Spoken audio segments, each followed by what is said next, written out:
Hi friends, आज आम करवा बिरियानी चावल को चिकेन भजा। प्रथम चिकेन को भल भाव धोईदे।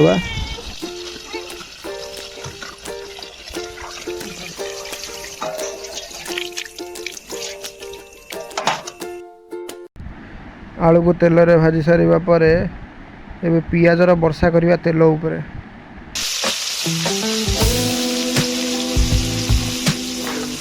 तापर लुण रे वर्षा करदबा।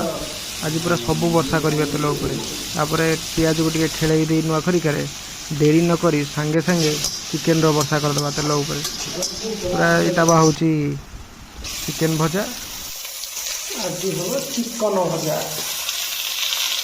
नूआ प्रकार चिकन भजा तापर हम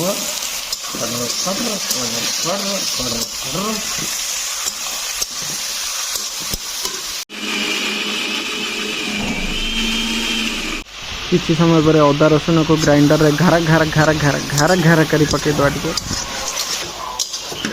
तापर दुईटी टमाटर को काटिकिना पकेदवा से। तापर कलर पाई टिके हल्दी और लका गुंड पकेदवा से।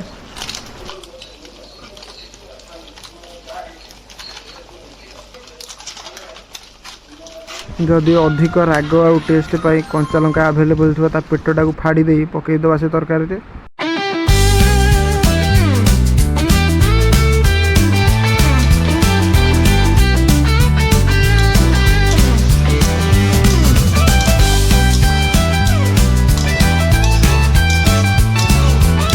सभा शेष चिकेन मसला पकईदे से गरम मसला भी पकईदे। तापर 30 मिनट छाड़ीदे ताकू।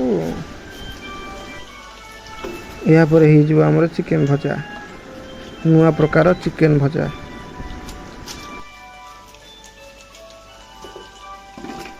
देखो हो आसलानी आम चिकेन भजा।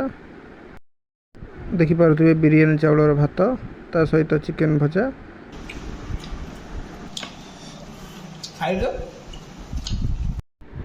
बहुत टेस्ट है, थोड़े ट्राई कर देखो।